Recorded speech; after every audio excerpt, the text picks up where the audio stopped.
नमस्कार दोस्तों, स्वागत है एक नए वीडियो में। हम लोग रेलवे विज्ञान का वन लाइनर देख रहे हैं आदित्य रंजन सर के बुक से।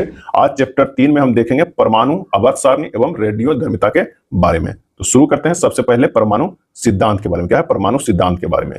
किसी तत्व के सबसे छोटे कण को क्या कहते हैं? किसी तत्व के सबसे छोटे कण को परमाणु कहते हैं। अब परमाणु का सिद्धांत किन दो वैज्ञानिकों ने दिया था? तो डाल्टन तथा बोर ने। क्या है? डाल्टन तथा बोर ने दिया था। किसके सिद्धांत के अनुसार परमाणु अविभाज्य है? विभिन्न तत्वों का द्रव्यमान और रासायनिक गुण जो है अलग होते हैं। तो डाल्टन के परमाणु सिद्धांत के अनुसार था कि परमाणु अविभाज्य है। बाद में भले पता चलता है कि यह विभाज्य है, लेकिन तब इन्होंने दिए थे कि परमाणु अविभाज्य है और विभिन्न तत्वों के द्रव्यमान और रासायनिक गुण जो है वो अलग अलग होते हैं। किसके सिद्धांत के अनुसार परमाणु अदृश्य कण है जिन्हें रासायनिक प्रतिक्रियाओं में बनाया या नष्ट नहीं किया जा सकता है? तो वह डाल्टन का परमाणु सिद्धांत है। कौन सा परमाणु सिद्धांत मुख्यतः रासायनिक संयोजन पर आधारित है? तो डाल्टन का परमाणु सिद्धांत। कौन सा परमाणु सिद्धांत द्रव्यमान संरक्षण पर आधारित है? तो डाल्टन का परमाणु सिद्धांत। किस वैज्ञानिक सिद्धांत ने पदार्थ की प्रकृति के बारे में मूल सिद्धांत दिया है? तो वह है डाल्टन का परमाणु सिद्धांत। अब बोर का परमाणु सिद्धांत क्या था? तो किसका परमाणु सिद्धांत डाल्टन के परमाणु सिद्धांत में संशोधन के रूप में आया था? तो बोर का परमाणु सिद्धांत। बोर के परमाणु सिद्धांत में कक्षाओं को स्थिर क्यों कहा गया? क्योंकि प्रत्येक कक्षा में इलेक्ट्रॉन की ऊर्जा जो है वो निश्चित होती है। क्या होती है? निश्चित होती है। रदरफोर्ड का नाभिकीय सिद्धांत के बारे में जानते हैं। नाभिक की खोज किस वैज्ञानिक ने की? तो रदरफोर्ड ने। क्या है? रदरफोर्ड ने। किस सिद्धांत के अनुसार परमाणु विभाज्य है? परमाणु सूक्ष्म कणों से बना है जिसमें एक नाभिक होता है। परमाणु के नाभिक में न्यूट्रॉन और प्रोटॉन होते हैं और इलेक्ट्रॉन नाभिक के चारों ओर कक्षाओं में घूमते हैं। तो वह रदरफोर्ड के नाभिकीय सिद्धांत। नाभिक के अंदर उपस्थित न्यूट्रॉन और प्रोटॉन को एक साथ क्या कहा जाता है? तो वो न्यूक्लियॉन कहा जाता है। नाभिक के अंदर उपस्थित न्यूट्रॉन और प्रोटॉन को एक साथ क्या कहा जाता है? वो न्यूक्लियॉन कहा जाता है। नाभिक के चारों ओर जिस पथ पर इलेक्ट्रॉन घूमता है उसे क्या कहते हैं? कक्षा कहते हैं। परमाणु की त्रिज्या और नाभिक की त्रिज्या के बीच का कितना अनुपात होता है? तो वो होता है कितना? 1,00,000:1। 1,00,000 जो है वो 1 होता है। परमाणु का संपूर्ण द्रव्यमान उसके किस हिस्से पर होता है? तो वो होता है नाभिक पर। परमाणु का जो संपूर्ण द्रव्यमान होता है उसके नाभिक के हिस्से में होता है। परमाणु का ऊर्जा जो सदैव जो है वो स्थिर रहती है। क्या होती है? स्थिर रहती है। परमाणु के मौलिक कण के बारे में जानते हैं। इलेक्ट्रॉन, प्रोटॉन एवं न्यूट्रॉन कहलाते हैं परमाणु के मौलिक कण। क्या है? परमाणु के मौलिक कण। परमाणु में इलेक्ट्रॉन पर आवेश सदैव ऋणात्मक होता है। -1.6 × 10⁻⁻⁻19 कूलम होता है। इलेक्ट्रॉन को कैसी किरण कहा जाता है? तो कैथोड किरण कहा जाता है। ऋणात्मक आवेश के कारण कहा जाता है। परमाणु में प्रोटॉन पर आवेश सदैव धनात्मक होता है।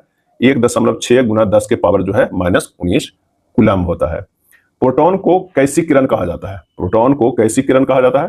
तो एनोड किरण कहा जाता है धनात्मक आवेश के कारण। इलेक्ट्रॉन और प्रोटॉन पर आवेश का मान बराबर, लेकिन इलेक्ट्रॉन और प्रोटॉन पर आवेश का मान बराबर लेकिन एक दूसरे के विपरीत होता है। बराबर तो है लेकिन विपरीत है। एक पॉजिटिव है, एक निगेटिव है। सबसे हल्का मौलिक कण कौन सा है? तो इलेक्ट्रॉन है। 9.1 × 10⁻16 ग्राम। इलेक्ट्रॉन की खोज किसने की? तो जे थॉमसन ने। जे थॉमसन ने। प्रोटॉन का द्रव्यमान कितना होता है? 1.672 × 10⁻24 ग्राम या 1.672 × 10⁻27 kg में होता है। प्रोटॉन की खोज किसने की? तो गोल्डस्टीन। कहीं कहीं पे जो है वो रदरफोर्ड भी दिया जाता है। प्रोटॉन की खोज गोल्डस्टीन या रदरफोर्ड, दोनों एक ही ऑप्शन में कभी नहीं दिया रहेगा। न्यूट्रॉन पर कितना आवेश होता है? तो वो 0 होता है। न्यूट्रॉन की खोज किसने की? न्यूट्रॉन की खोज किसने की? तो चैडविक ने। क्या है? चैडविक ने। सबसे भारी मौलिक कण कौन सा है? तो न्यूट्रॉन है। 1.675 × 10⁻24 ग्राम हो जाएगा। कौन सा कण अस्थायी कण है? तो प्रोटॉन जो है वो अस्थायी कण है। कौन सा कण अस्थायी है? तो न्यूट्रॉन और इलेक्ट्रॉन जो है वो क्या है? अस्थायी है। क्या है? अस्थायी है। ध्यान दीजिएगा, अस्थायी कण में सिर्फ प्रोटॉन आएगा और अस्थायी में न्यूट्रॉन और इलेक्ट्रॉन जो है वो दोनों। मौलिक कणों की भेदन शक्ति का क्रम जो है वो सबसे ज्यादा न्यूट्रॉन के, फिर प्रोटॉन के, फिर जो है वो इलेक्ट्रॉन के। कार्बन समस्थानिक C12 के द्रव्यमान 1/12वां भाग कहलाता है AMU। परमाणु द्रव्यमान इकाई कहलाता है। एक AMU बराबर जो होता है 1.66 × 10⁻24 ग्राम। हम किसी भी तत्व का द्रव्यमान कैसे निर्धारित कर सकते हैं? इसके C12 संभारिक से तुलना करके। C12 संभारिक से तुलना करके। मौलिक कणों के प्रतिकण के बारे में जानते हैं कि पॉली द्वारा कौन सा कण खोजा गया? तो न्यूट्रिनो। N00 आवेशहीन एवं द्रव्यमानहीन कण को।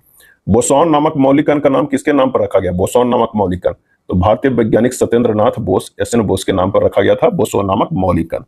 मेसॉन मूलभूत कण की खोज किसके द्वारा की गई? तो वो है युकावा के द्वारा। मेसॉन मूलभूत कण की खोज की गई युकावा के द्वारा। इलेक्ट्रॉन का प्रतिकण कण किसे कहते हैं? इलेक्ट्रॉन का प्रतिकण किसे कहते हैं? वो है पोजिट्रॉन को कहते हैं। पोजिट्रॉन को। पोजिट्रॉन प्रतिकण की खोज किसने की है? तो एंडरसन ने खोज की है प्रतिकण को। प्रतिकण मिलकर एक दूसरे को नष्ट कर देते हैं या उदासीन बना देते हैं जब प्रतिकण एक दूसरे की ओर बढ़ते हैं। कक्षा या कोष के बारे में जान लेते हैं। नाभि के चारों वृत्ताकार पथ को क्या कहा जाता है? कक्षा या कोष किया जाता है। नाभि के चारों ओर कितनी कक्षाएं होते हैं? तो वो होता है KLMNOPQ, 7 कक्षाएं लगभग। और नाभि के चारों ओर कक्षाओं की ऊर्जा सीमा बढ़ता क्रम क्या है? तो सबसे ज्यादा Q का, फिर P का, फिर O का, फिर N का, फिर M का, फिर L का, फिर K का। यानी K से शुरू होता है जो कि कम है, और जो आगे बढ़ते जाएगा तो कक्षाओं की ऊर्जा सीमा भी बढ़ता जाएगा।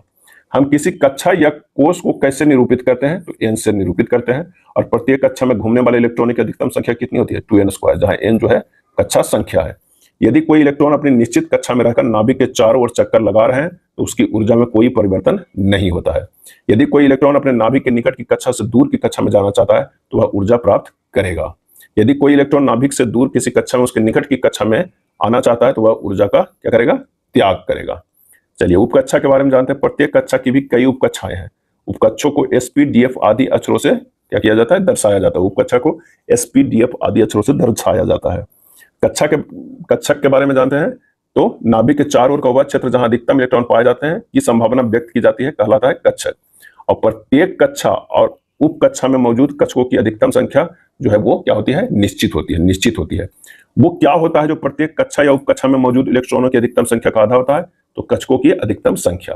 जैसे उपकक्षा है और ये कक्षकों की संख्या है। यहाँ पर देख रहे हैं S बराबर 2 है, तो 2 जो है वो कक्षकों की संख्या एक ही में हो जाएगा, क्योंकि यहाँ पर जो है 2, यहाँ पर एक पॉजिटिव और नेगेटिव बन के एक ही में फुल कर रहा है। P जो है वो 6 है, इसमें यहाँ पर जो है 3 कक्षा है और तीनों में जो इलेक्ट्रॉन भरा हुआ एक ऊपर नीचे करके ये भरा हुआ। D में 10 है तो इसी तरह 5 कक्षा होगा। F में 14 है तो ये जो है वो 7 होगा। नेक्स्ट देखते हैं, वह घटना जिसमें विभिन्न परमाणुओं के कक्षकों में ऊर्जाओं के संयोजन के कारण अणु में नए कक्षकों की ऊर्जा बराबर हो जाती है, कहलाती है संकरण। sp, sp2, sp3। यहाँ पर संकरित कक्षकों की संख्या अगर 2 है तो sp है, संकरण जो है sp है, आकृति रेखीय होगा, 180 डिग्री होगा। अगर 3 है spp तो sp² होगा, त्रिकोणीय होगा, 120 डिग्री जो है इसका कोण होगा। 4 है spp तो sp3 हो जाएगा, त्रिकोणीय पिरामिड बनेगा, 109.28 डिग्री बनेगा। अगर हाइब्रिडाइजेशन की बात करें तो sp कौन कौन है? Example BH2, BeCl2, CO2, C2H2। sp2 की बात करें तो BF3, BCl3, CH3, C2H4 जो है sp2 में आता है। और sp3 की बात करें तो CH4, C2H6, CCl4, NH4 हो जाता है। इलेक्ट्रॉनिक्स विन्यास की बात करते हैं।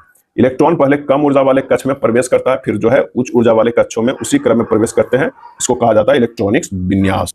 इलेक्ट्रॉनिक्स विन्यास को अफबाउ सिद्धांत भी कहा जाता है। अब देख सकते हैं इलेक्ट्रॉनिक्स विन्यास यहाँ पर इस तरह निकाला जाता है। 1s 2s, उसके बाद होगा 2p 3s, उसके बाद होगा 3p 4s, उसके बाद यहाँ से होगा 3d 4p 5s। इस तरह जो हमारा ये बनते जाएगा। अगर इसकी एनर्जी लेवल की बात करें तो 1s greater than 2s greater than 2p greater than 3s greater than 3p greater than 4s। इसी तरह जो है ये बढ़ते हुए क्रम में आएगा। यहाँ पर 2 का इलेक्ट्रॉनिक्स विन्यास जो है दिया गया है, जो कि अपवाद में है। ऐसे अपवाद में जो आता है वो क्रोमियम आता है, Cu आता है, Ag आता है और Au आता है। यहाँ जो है 4s1 3d5 है, जबकि होना चाहिए 4s2 3d4 होना चाहिए। क्यों? क्योंकि इससे पहले जो वेनेडियम का होता है वो कितना होता है? 23 होता है। इसका देखें 2 8 11 11 2, इसको लिख सकते हैं 1s2 2s2 2p6 3s2 3p6 4s2 3d कितना 3। तो यहाँ पर होना चाहिए 4s2 तो है। अगला जो होगा क्रोमियम का वो क्या होगा? 3d4 होना चाहिए। क्या है अगला जो होना चाहिए? वो 3d4 होना चाहिए, लेकिन 4 ना होके ये क्या हो जा रहा है? ये 5 हो जा रहा है। ऐसा इसलिए हो रहा है कि डी में जो होता है वो कितना है? 5 है कक्ष, 1 2 3 4 5 हमारे पास जो है उपकक्षा। यहाँ पर एक एक इलेक्ट्रॉन जो है वो क्या फील होगा? जो मोर स्टेबल होगा। क्या होगा? मोर स्टेबल होगा। अगर इसे फील करते कितना? D4 1 2 3 4 1 2 3 4, ये 4 जो है इससे ज्यादा ये स्टेबल ये हो जा रहा है। तो हमारा जो हो जाए इसलिए अपवाद हो रहा है। क्रोमियम में, कॉपर में भी यही देखिए, पहले 10 भर जा रहा है यानी 2 2 भर जा रहा है, तब ये S का 1 रहेगा, एक ही रहेगा। S वाला जो है वो D में जाके वो पहले स्टेबल बनाएगा। इसलिए जो हमारा ये 3 जो है अब 4 अपवाद है, Cr, Cu, Ag और Au। अब आइए देखते हैं संयोजी एवं कोर इलेक्ट्रॉन के बारे में। किसी परमाणु की सबसे बाहरी कक्षा, किसी जो है परमाणु का सबसे बाहरी कक्षा में मौजूद इलेक्ट्रॉनों की कुल संख्या कहलाती है संयोजी इलेक्ट्रॉन। क्या है? संयोजी इलेक्ट्रॉन। सबसे बाहरी कक्षा के अंदर की कक्षाओं में मौजूद इलेक्ट्रॉनों की संख्या कहलाती है कोर इलेक्ट्रॉन। क्या है? Core electron. संयोजी इलेक्ट्रॉनों की संख्या की सीमा 1 से 8 तक होती है।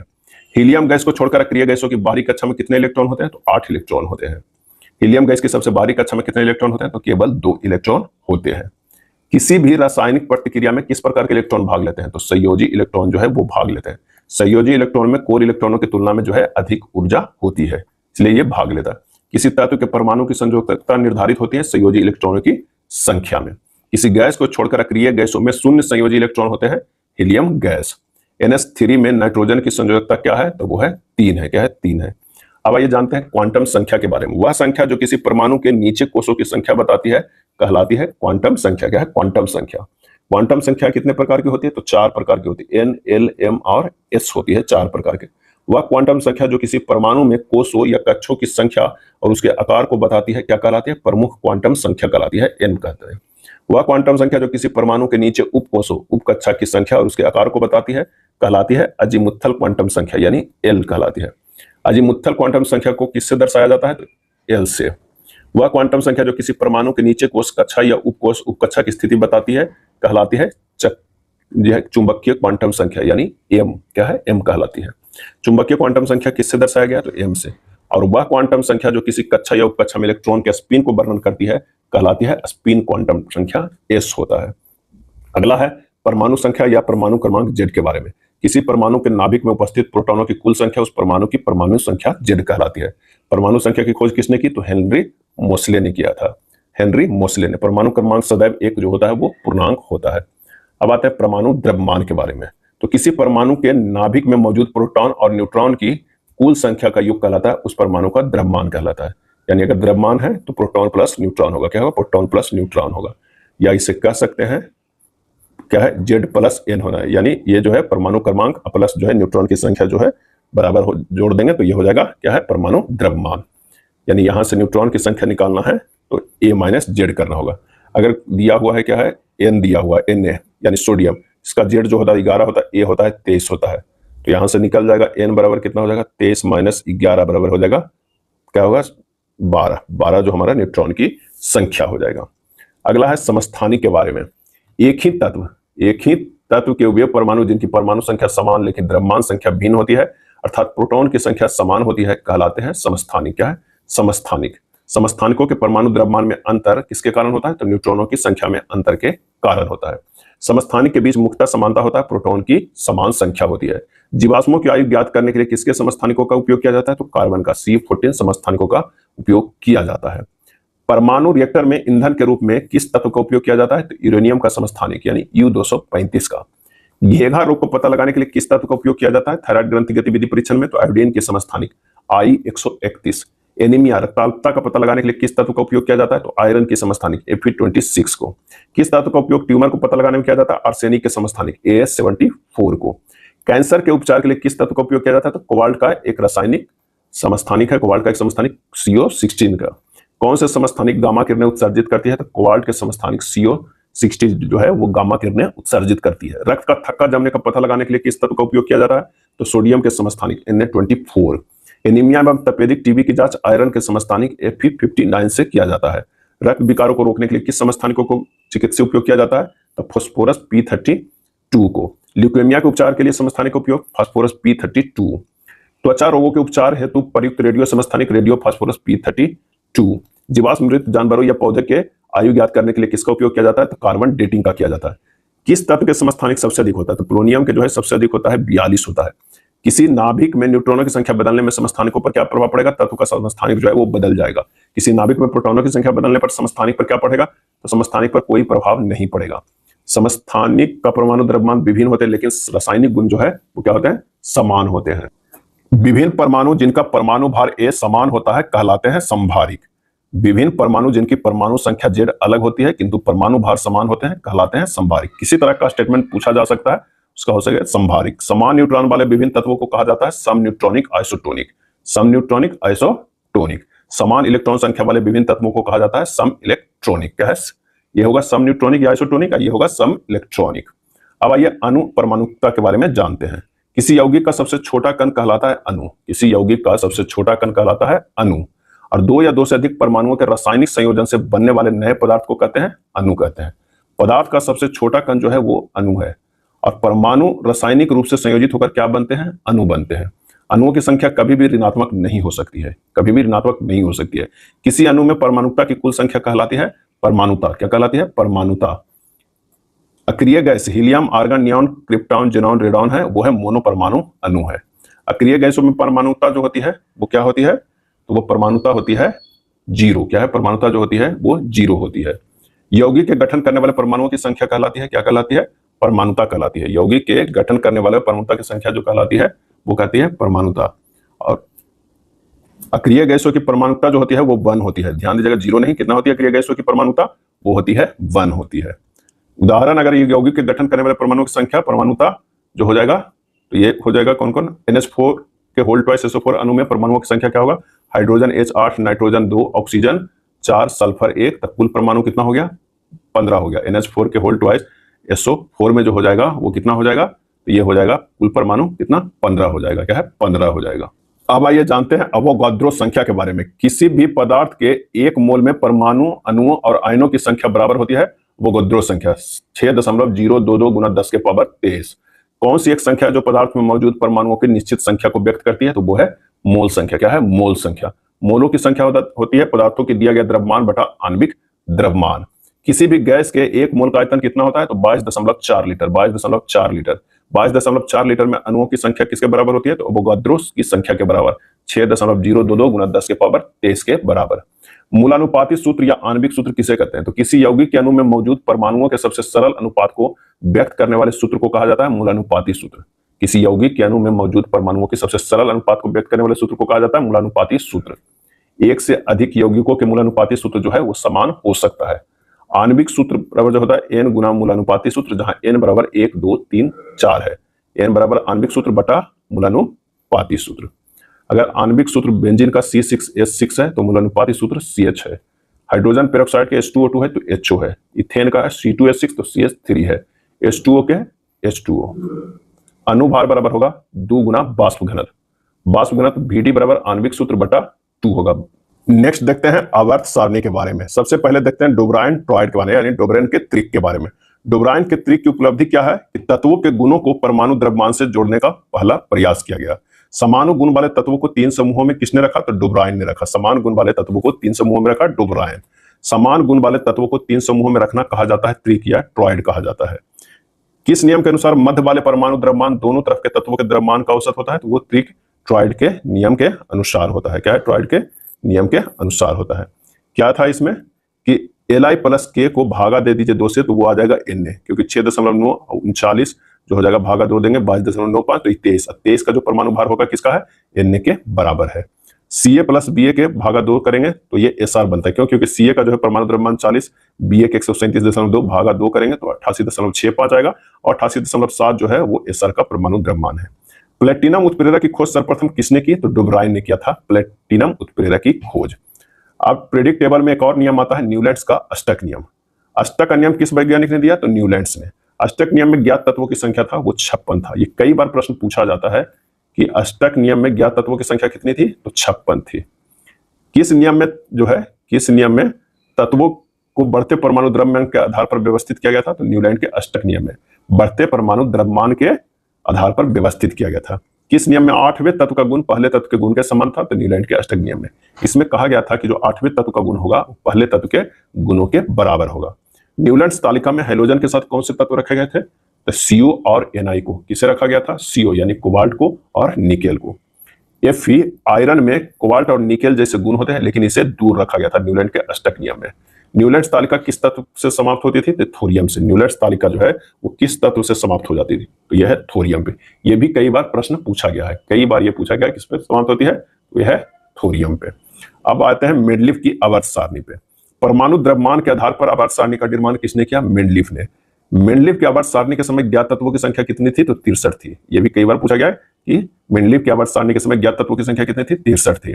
परमाणु द्रव्यमान और तत्व के भौतिक एवं रासायनिक गुणों के बीच संबंध किसने स्थापित किया, तो मेंडलीफ की आवर्त सारणी ने।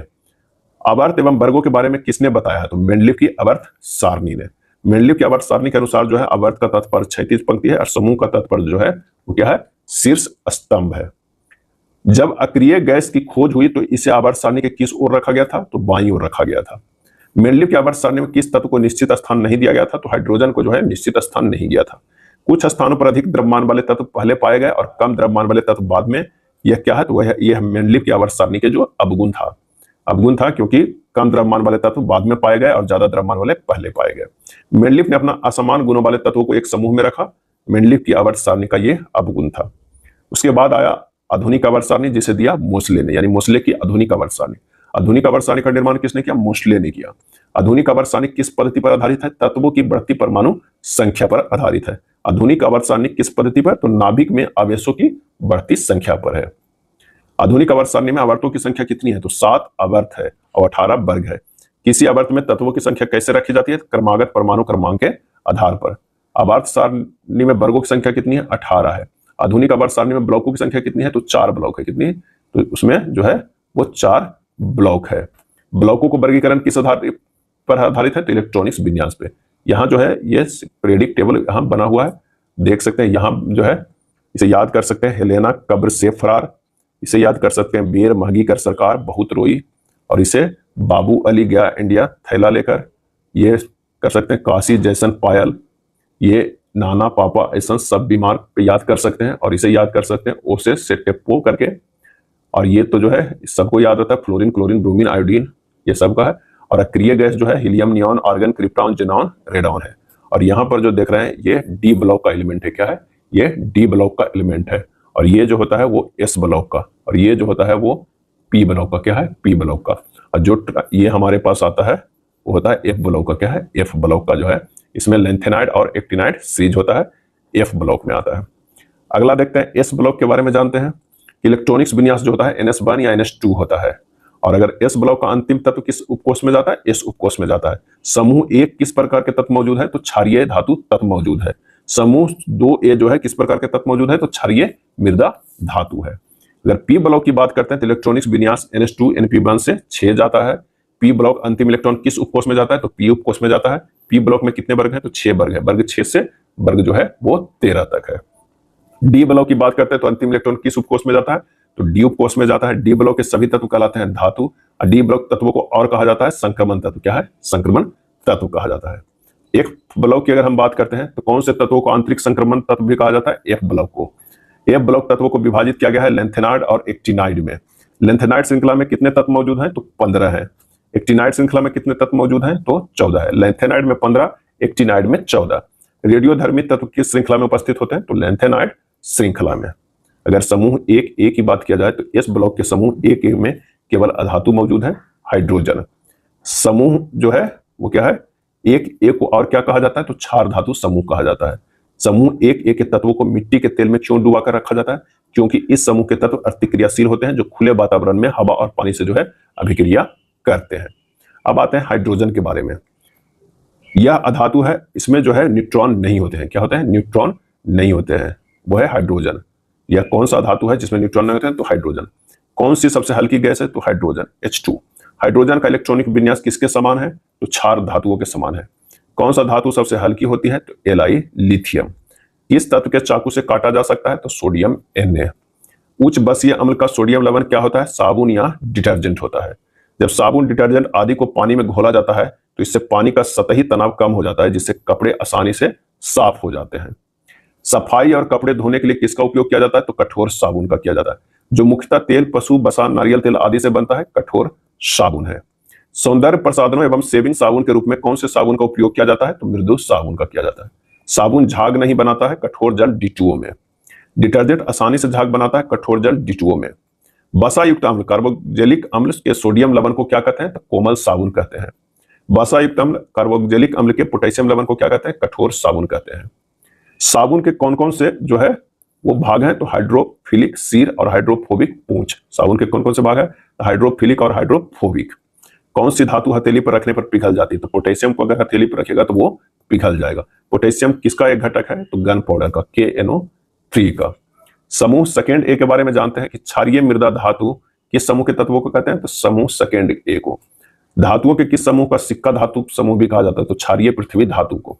जब Ca की अभिक्रिया जल के साथ होती है तो यह जल के साथ अतिक्रियाशीलता होकर हाइड्रोजन गैस उत्पन्न करता है। कौन सा जल साबुन के साथ झाग उत्पन्न नहीं करता है? तो वो है कठोर जल।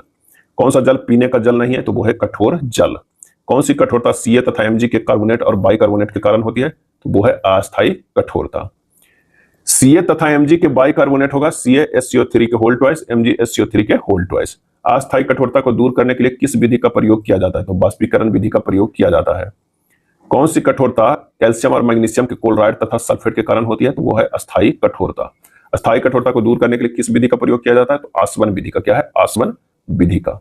अगर डी ब्लॉक के तत्व की अगर हम बात किया जाए तो होता है डी ब्लॉक तत्व का संचालन का क्रम जो है Au जो है वो सोना ग्रेटर देन Ag चांदी, उसके बाद जो होगा वो Cu कॉपर का होता है। क्या है? कॉपर का होता है। डी ब्लॉक के तत्व का लचीलापन क्रम जो है Au सोना greater than Ag greater than Cu होता है। किस धातु की चालकता सबसे अधिक होती है? तो Ag चांदी की होती है। तन्यता और आघात वर्धनता के क्रम में Au सोना के ज्यादा है, उसके बाद चांदी के, उसके बाद कॉपर के, उसके बाद जो है वो लोहा के होता है। पी ब्लॉक हैलोजन के गुण के बारे में जानते हैं। क्लोरीन का क्या उपयोग है? तो ब्लीचिंग एजेंट के रूप में। CaOCl Cl ब्लीचिंग पाउडर का फॉर्मूला है। CaOH के whole twice plus Cl2 CaOCl Cl plus H2O बनता है। फूलों को ऑक्सीकरण करना, उन्हें रंगहीन बनाना। टंकी के पानी को शुद्ध करने के लिए क्लोरीन का उपयोग किया जाता है। सिल्वर ब्रोमाइड AgBr का क्या उपयोग है? तो फोटोग्राफी में। घेघा रोग के उपचार में किसका प्रयोग किया जाता है? तो आयोडीन को किया जाता है। समुद्री शैवाल लेमिनेरिया से क्या प्राप्त होता है? तो आयोडीन प्राप्त होता है। सिल्वर आयोडाइड AgI का क्या उपयोग होता है? तो कृत्रिम बारिश के लिए। क्या है? कृत्रिम बारिश के लिए। अब आइए जानते हैं अक्रिय गैस के बारे में जो वर्ग 8 में है। किस समूह की संयोजकता शून्य है? तो वो है अक्रिय गैस की संयोजकता जो है शून्य है। वायुमंडल में अक्रिय गैस का कितना प्रतिशत मौजूद है? तो केवल 1% मौजूद है। अक्रिय गैस है एकल परमाणु। क्या है? इसका परमाणु जो है परमाणु 1 होता है। किस समूह की इलेक्ट्रॉन बंधुता शून्य होती है? तो अक्रिय गैस की। किस समूह की आयनीकरण क्षमता सर्वाधिक होती है? तो अक्रिय गैस की। क्या है? अक्रिय गैस की। किस समूह की इलेक्ट्रॉन नकारात्मक सर्वाधिक है? तो वो है अक्रिय गैस की। अक्रिय गैस की संयोजकता कितनी होती है? तो शून्य होती है। आधुनिक आवर्त सारणी में हीलियम की क्या विशेषता है? तो यह S ब्लॉक का सदस्य है, परंतु निष्क्रिय होने के कारण इसे P ब्लॉक में रखा गया है। आधुनिक आवर्त सारणी में हीलियम की क्या विशेषता है? तो इसकी सबसे बाहरी कक्षा में केवल 2 इलेक्ट्रॉन है। अन्य सभी अक्रिय गैसों की सबसे बाहरी कक्षा में 8 इलेक्ट्रॉन है। आधुनिक आवर्त सारणी में हीलियम की क्या विशेषता है? तो इसका क्वथनांक बिंदु सभी गैसों से में सबसे कम है। किस गैस का क्वथनांक बिंदु सबसे कम है? तो वो है हीलियम का। हीलियम गैस का उपयोग गोताखोर द्वारा प्रयोग किए जाने वाले ऑक्सीजन सिलेंडर, अस्पताल में कृत्रिम सांस में ऑक्सीजन के साथ, हवाई जहाज के टायर में जो है वो हीलियम गैस का उपयोग किया जाता है। अब आते हैं नियॉन के बारे में जानते हैं। नियॉन का उपयोग डिस्चार्ज ट्यूब में इंडिकेटर के बल में किया जाता है। नियॉन सूचक बोर्ड को गुलाबी रंग देता है। सूचक बोर्ड को गुलाबी रंग जो है वो देता है। कौन सी अक्रिय गैस जो है वो वायुमंडल में सबसे अधिक पाई जाती है? तो आर्गन पाई जाती है। 0.93% पाई जाती है। कितना? 0.93%। बल्ब ट्यूबलाइट में किस गैस का प्रयोग किया जाता है? तो यह प्रयोग किया जाता है आर्गन का। फोटोग्राफी और लेजर बनाने के लिए किस गैस का उपयोग किया जाता है? तो क्रिप्टॉन का, Kr का। किस गैस का स्ट्रेंजर गैस भी कहा जाता है? तो जेनॉन को जो है स्ट्रेंजर गैस कहा जाता है। सबसे भारी गैसीय तत्व कौन सा है? तो वो है रेडॉन, Rn। धातुओं में न्यूनतम गलनांक बिंदु किसका होता है? तो पारा का होता है। क्या है? Hg का होता है। तत्वों के आवर्ती गुण जो होता है क्या होता है? तो जब हम किसी आवर्त में बाएं से दाएं जाते हैं तो परमाणु का आकार जो है, आयतन, त्रिज्या, ये सब घट जाता है। परमाणु आकार, आयतन, त्रिज्या जो है वो घट जाता है। कहां? बाएं से दाएं जाते हैं तब, यानी इधर से इधर जाते हैं तो परमाणु का आकार, आयतन, त्रिज्या ये सब जो है वो घट जाती है। जब हम किसी तत्व में ऊपर से नीचे की ओर आते हैं तो परमाणु का आकार, आयतन, त्रिज्या बढ़ जाती है। यानी जब हम नीचे आते हैं तो क्या होता है? आकार, आयतन और त्रिज्या बढ़ जाती है। आकार के क्रम की बात करें तो Al greater than Al+1 greater than Al+2, O-2 greater than O-1 greater than O होता है। सबसे बड़ी परमाणु त्रिज्या किस तत्व की है? सबसे बड़ी परमाणु त्रिज्या तो फ्रांसियस Fr का। सबसे छोटी परमाणु त्रिज्या किस तत्व की है? तो हाइड्रोजन की। क्या है? हाइड्रोजन की है। किसी परमाणु के सबसे बाहरी कक्षा में एक इलेक्ट्रॉन को हटाने में खर्च होने वाली ऊर्जा को आयन विभव ऊर्जा या एंथैल्पी कमी कहा जाता है। आयन क्षमता की बात करते हैं तो जब हम किसी आवर्त में बाएं से दाएं जाते हैं तो आयन विभव ऊर्जा एंथैल्पी जो है वो बढ़ जाती है। जब हम समूह में ऊपर से नीचे की ओर आते हैं तो आयन विभव ऊर्जा एंथैल्पी जो है वो कम हो जाती है। वह गुण जिसके कारण यह अबंध युग्म को अपनी ओर आकर्षित करता है विद्युत ऋणात्मकता कहलाता है। विद्युत ऋणात्मकता। जब हम किसी आवर्त में बाएं से दाएं जाते हैं तो विद्युत ऋणात्मकता जो है वो बढ़ती है। जब हम किसी समूह के ऊपर से नीचे की ओर जाते हैं तो विद्युत ऋणात्मकता कम हो जाती है। बाहरी कक्षा में इलेक्ट्रॉन को शामिल करने में खर्च या जारी की गई ऊर्जा को कहा जाता है इलेक्ट्रॉन बंधुता। क्या है? इलेक्ट्रॉन बंधुता। जैसे जैसे हम किसी आवर्त में बाएं से दाएं जाते हैं क्या होता है? इलेक्ट्रॉन बंधुता जो है वो बढ़ती है। जैसे ही हम एक समूह में ऊपर से नीचे की ओर जाते हैं तो क्या होता है? इलेक्ट्रॉन बंधुता जो है वो कम हो जाती है। आयनीकरण की बात करते हैं। आयनीकरण क्षमता तो अधिकतम अक्रिय गैस हीलियम में, न्यूनतम जो होता है फ्रांसियम में, Fr में। अगर इलेक्ट्रॉन नकारात्मकता की बात करें तो अधिकतम फ्लोरीन में और न्यूनतम सीजियम में होता है। इलेक्ट्रॉन बंधुता जो है अधिकतम क्लोरीन में होता है, न्यूनतम जो है वो अक्रिय गैस में होता है। आवर्त सारणी में बाएं से दाएं जाने पर घटने वाले जो गुण है वो है धात्विक गुण, विद्युत सकारात्मक, इलेक्ट्रॉन को वापस लेने की क्षमता है जो ये घट जाता है। और अवर्त में बाएं से दाएं जाने पर बढ़ने वाला जो गुण है वह गैर धातु गुण, विद्युत ऋणात्मकता, इलेक्ट्रॉन ग्रहण की क्षमता जो है ये बढ़ने वाला है। अब आइए जानते हैं रेडियोधर्मिता के बारे में।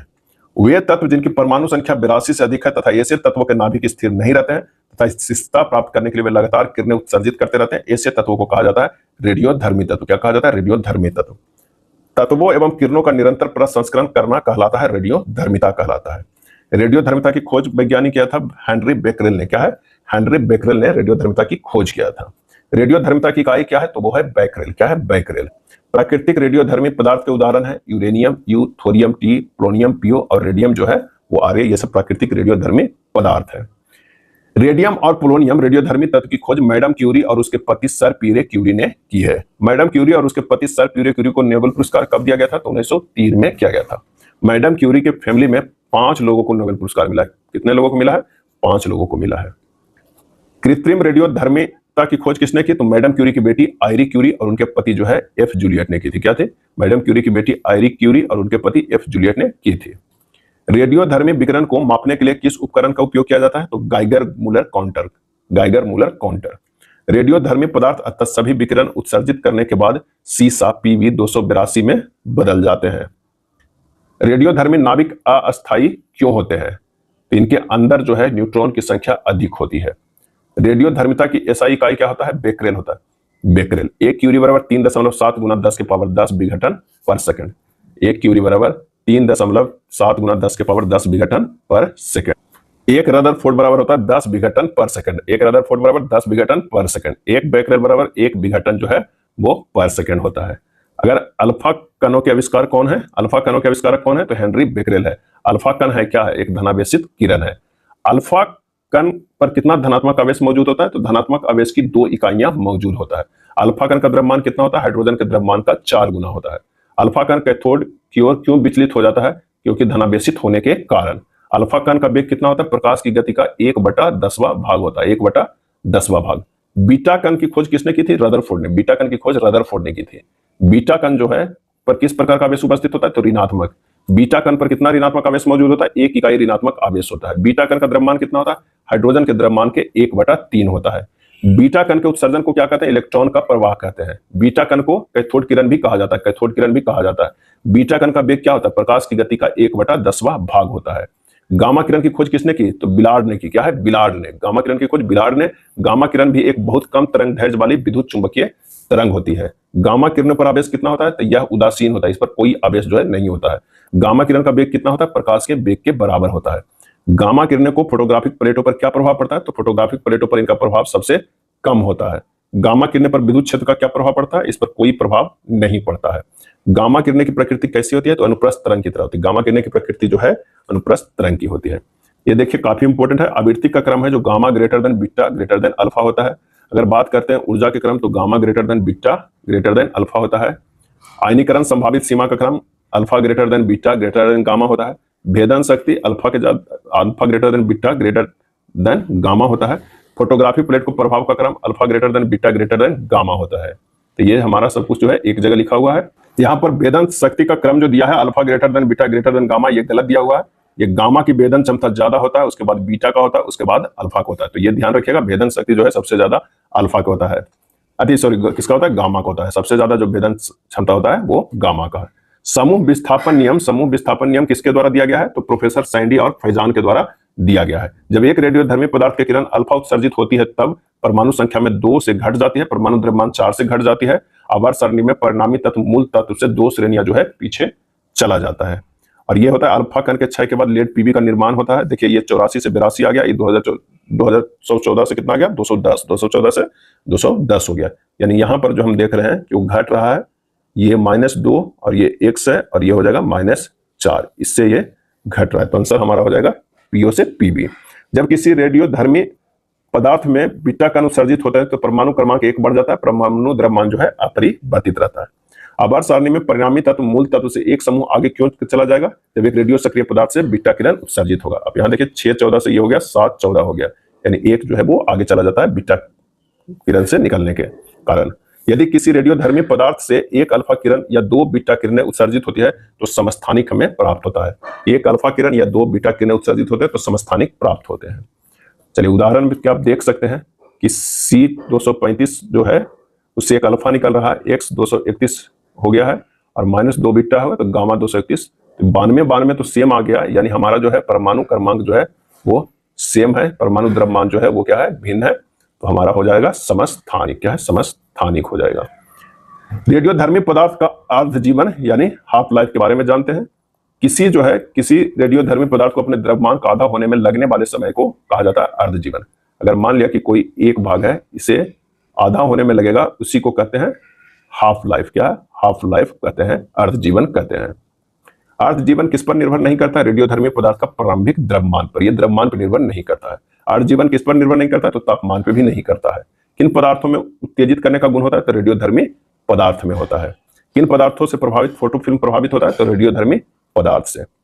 अब आइए जानते हैं नाभिकीय संलयन के बारे में। जब दो हल्के नाभिक मिलकर एक भारी नाभिक बनाते हैं तो इस प्रक्रिया को कहते हैं नाभिकीय संलयन। क्या कहते हैं, नाभिकीय संलयन। अगर इसे इंग्लिश में बात किया जाए तो ये हुआ फ्यूजन। क्या हुआ, फ्यूजन। और एक होता है फिजन। क्या है, फिजन। ये जो है वो विखंडन है, विखंडन है। और ये है संलयन। क्या है, संलयन। संलयन मतलब दो हल्के नाभिक मिलकर एक भारी नाभिक बनना। अब विखंडन में है कि दो भारी नाभिक जो है वो टूटना, एक या भारी नाभिक जो है वो दो हल्के नाभिक में टूटना। किस प्रक्रिया में भारी मात्रा में उष्मा ऊर्जा निकलती है, तो नाभिकीय संलयन में ज्यादा ऊर्जा निकलती है अकॉर्डिंग टू विखंडन। सूर्य एवं तारों में ऊर्जा का स्रोत क्या है, तो नाभिकीय संलयन है। परमाणु संलयन का उत्पाद क्या होता है, हीलियम बनता है। किस वैज्ञानिक के अनुसार सूर्य के अंदर कार्बन नाइट्रोजन चक्र चलता है, तो हंस बेथे द्वारा 1938 में दिया गया है कि सूर्य के अंदर कार्बन नाइट्रोजन चक्र चलता है। हाइड्रोजन बम का निर्माण का सिद्धांत किस पर आधारित है, तो अनियंत्रित नाभिकीय संलयन प्रतिक्रिया द्वारा। हाइड्रोजन बम का आविष्कार किसने किया था, 1952 ईस्वी में एडवर्ड टेलर ने, जो अमेरिका के हैं। कौन सा बम हाइड्रोजन के समस्थानिक ड्यूटेरियम H2 या D2 और ट्रिटियम H3 या T3 के परमाणु संलयन से बनता है, तो वो है हाइड्रोजन बम। अब जानते हैं नाभिकीय विखंडन यानी फ्यूजन के बारे में। जब एक भारी नाभिक विभाजित होकर दो हल्के नाभिक में बनता है तो इसमें भारी मात्रा में ऊर्जा निकलती है, नाभिकीय विखंडन कहलाता है। जब एक भारी नाभिक विभाजित होकर दो हल्के नाभिक बनाता है तो इस प्रक्रिया को कहते हैं नाभिकीय विखंडन। कौन से कण नाभिकीय विखंडन की प्रक्रिया को निरंतर जारी रखता है, तो वो है न्यूट्रॉन। परमाणु बम किसका उदाहरण है, अनियंत्रित श्रृंखला प्रतिक्रिया का है। किस अभिक्रिया द्वारा परमाणु बम बनता है, तो बनता है अनियंत्रित नाभिकीय विखंडन अभिक्रिया के द्वारा बनता है।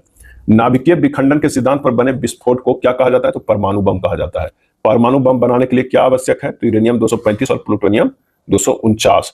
हिरोशिमा पर गिराया गया परमाणु बम किस रेडियोएक्टिव तत्व से बना हुआ था, तो वो यूरेनियम। क्या है, यूरेनियम U235। और इसका नाम भी रखा गया था, वो क्या रखा गया था, लिटिल बॉय। क्या है, लिटिल बॉय। और नागासाकी पर गिराया गया परमाणु बम किस रेडियोएक्टिव तत्व का बना था, तो प्लूटोनियम का था। इसे नाम रखा गया था फैंटमैन। क्या है, फैंटमैन। ये गिराया गया था 6 अगस्त 1945 को। ये गिराया गया था 9 अगस्त 1945 ईस्वी को। ये 6 अगस्त, ये 9 अगस्त को। साइक्लोट्रॉन का उपयोग क्या है, साइक्लोट्रॉन का उपयोग क्या है, तो प्रोटॉन और अल्फा कणों को तेज करने के लिए किया गया है। परमाणु बम बनाने के लिए किसका प्रयोग प्रायः किया जाता है, तो यूरेनियम 235, प्लूटोनियम 239 जैसे भारी परमाणु को। किस प्रकार के यूरेनियम को संवर्धित यूरेनियम कहा जाता है, तो जिस यूरेनियम में यूरेनियम 235 की मात्रा अधिक हो उसे संवर्धित यूरेनियम कहा जाता है।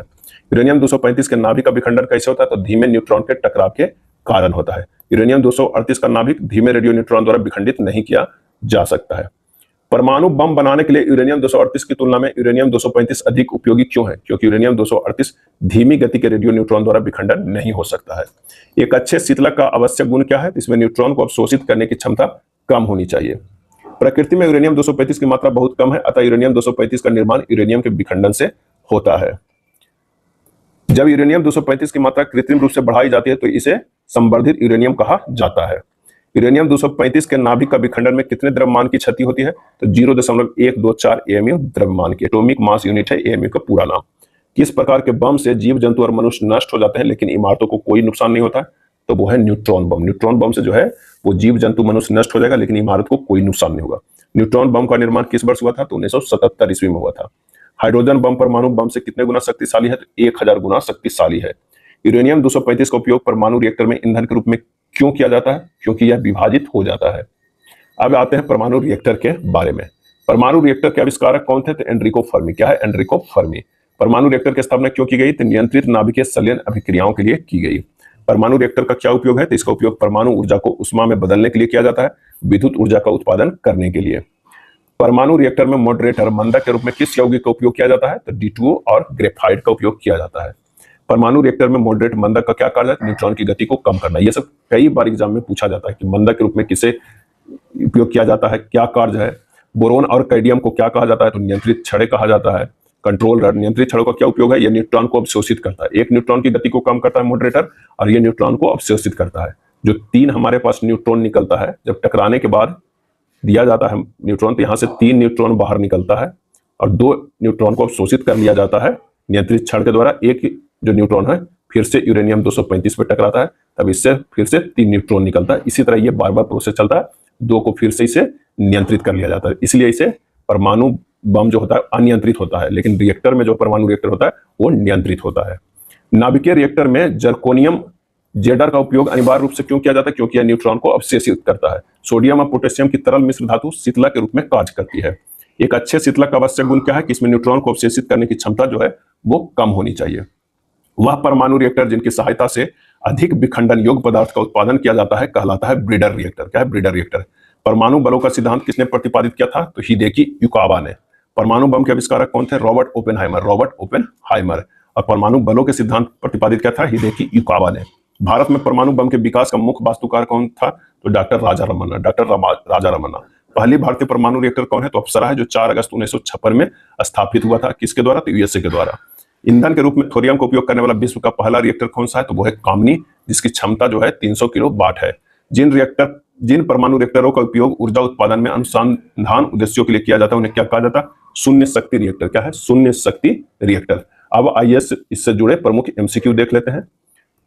किस पदार्थ के 1 मोल में उपस्थित परमाणु या अणुओं या आयनों की संख्या कहलाती है? किसी पदार्थ के 1 मोल में उपस्थित परमाणु या अणुओं या आयनों की संख्या कहलाती है? तो वो कहलाती है अवोगाद्रो संख्या कहलाती है। बोह्र की कक्षाओं में स्थिर कहा जाता है क्योंकि इसका सही आंसर हो जाएगा उनमें इलेक्ट्रॉनों की ऊर्जा निश्चित होती है। रदरफोर्ड के अल्फा कण प्रकीर्णन प्रयोग के परिणाम स्वरूप निम्नलिखित की खोज हुई है, और इसका आंसर हो जाएगा परमाणु में नाभिक। मेंडलीव की आवधिक कानून में कहा गया है, मैंने मेंडलीव की जो ये है प्रेडिक्टेबल, उसमें कहा गया है, क्या कहा गया है? कि तत्वों के गुण उनके परमाणु द्रव्यमान के आवधिक कार्य है। क्या है? आवधिक कार्य है। मेंडलीव की आवर्त सारणी के बारे में निम्नलिखित में कौन सा कथन जो है वो सही नहीं है? तो मेंडलीव की आवर्त सारणी में हाइड्रोजन को एक निश्चित स्थान दिया गया था, ये सही नहीं है। उस समय उत्कृष्ट गैसों की खोज नहीं हुई थी। क्षार धातु की तरह हाइड्रोजन, हेलोजन, ऑक्सीजन और सल्फर के साथ प्रतिक्रिया करके समान सूत्र वाले यौगिक बनाता था। मेंडलीव की आवर्त सारणी में आइसोटोप का कोई विशिष्ट स्थान नहीं दिया गया था। तो हमारा जो आंसर हो जाएगा डी हो जाएगा। आधुनिक आवर्त सारणी किसके द्वारा दी गई थी? तो ये मोस्ले के द्वारा दी गई थी, ए हो जाएगा। मेंडलीव की आवर्त सारणी की मुख्य सीमा क्या है? मुख्य सीमा जो है वो क्या है? तो आवर्त सारणी में हाइड्रोजन का कोई निश्चित स्थान नहीं दिया जा सकता, ये मुख्य सीमा है।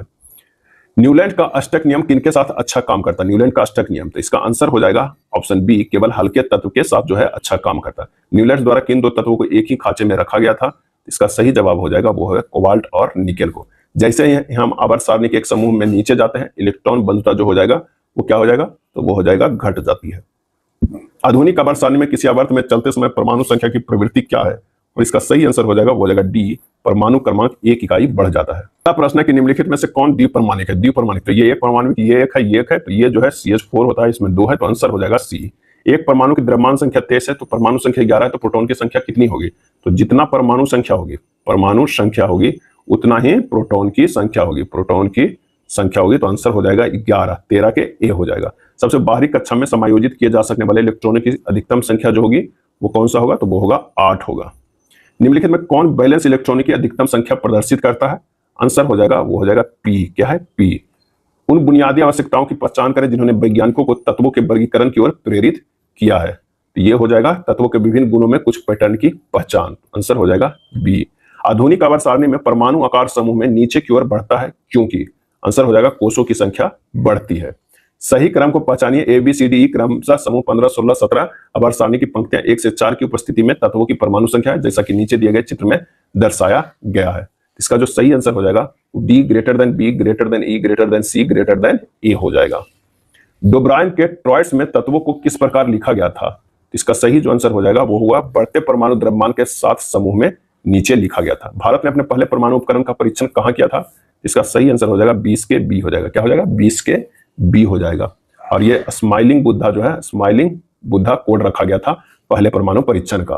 खाली स्थान ने एटम बम का आविष्कार किया, और इसका आंसर होगा जे रॉबर्ट ओपेनहाइमर ने। अल्फा बीटा तथा गामा किरणों की भेदन क्षमता को अवरोही क्रम में सजाना है। क्या? अवरोही क्रम में सजाना है, यानी घटते क्रम में। तो गामा बीटा अल्फा हो जाएगा, gamma greater than beta greater than alpha, और आंसर हो जाएगा बी। कार्बन तिथि निर्धारण में कार्बन की कौन सा समस्थानिक प्रयुक्त होता है, और इसका आंसर हो जाएगा ए, केवल C6C14 प्रयोग होता है। हाल ही में कौन सी खोज विज्ञान के क्षेत्र में एक बड़ी सफलता के रूप में मानी जाती है, तो वह है गुरुत्वाकर्षण तरंगों का पता लगाना, गुरुत्वाकर्षण तरंगों का पता लगाना। यह था केमिस्ट्री का चैप्टर नंबर 3। अगर वीडियो अच्छा लगा तो लाइक